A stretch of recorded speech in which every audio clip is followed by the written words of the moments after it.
Hello and welcome to Crash Course Literature. My name is Joseph Carwin, and today we are going to be discussing The Fever Code by James Dashner. So, The Fever Code. It starts off with a bunch of kids brought to this compound created by Wicked, which is a compilation of all the world's governments and natural resources and money to combat this disease called the flare, which is killing everybody. And ultimately, Thomas finds out that he is immune, and so are all these other kids that he's with, to this disease. And Wicked is trying to see what makes them tick. How are they different? What's going on in their bodies? So they do a bunch of tests and brain scans. And him and this girl named Teresa are chosen because they're smarter than the rest of the kids to build this maze, which he doesn't know what it's used for, but he knows it's going to run some tests. It's going to help with the tests on the kids. And throughout this journey that Thomas goes on, he has to learn how to go off of his own instincts and not trust anyone because he gets stabbed in the back many times. Continuing on with this review, Thomas goes through some pretty profound experiences with his friends. One of his friends, before he's put in the maze, says, "The end justifies the means. It should be Wicked's banner draped across the front entrance."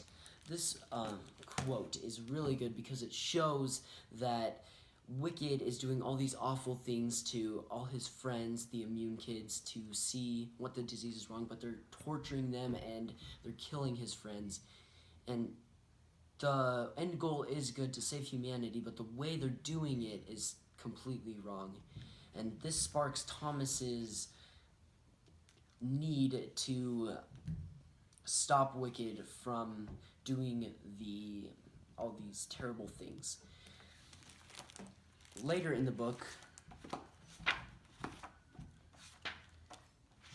Thomas is watching one of his friends in the maze, and he is so fed up with the living conditions in the maze, and he just wants to commit suicide, and he's done, and he's just gonna throw himself off a wall. And Thomas is watching on cameras, and it says, "Newt let go of the vines and kicked away from the wall, plummeting out of the camera's view.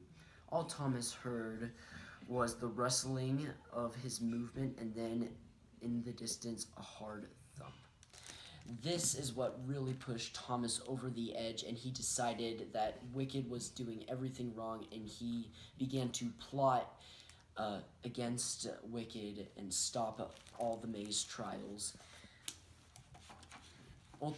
Ultimately, he was trying to find a new way to save humanity because this was the wrong way. And because Thomas was trying to plot against Wicked, he was caught and was going to be put in the maze to suffer the same fate as his friends. Before his mind was wiped by Wicked to be put in the maze, these were his thoughts. Betrayed, Thomas lay flat on an operating bed, fading, unable to move, looking up at the odd device that looked like a mask from some demented hell of robotic creatures. From this experience, Thomas learned that he needed to go off his original instinct because he didn't, so all his friends got hurt, including himself. The reason why I like this book is because it teaches us that if we go off our original thoughts or instincts, that we can prevent big issues that can hurt other people.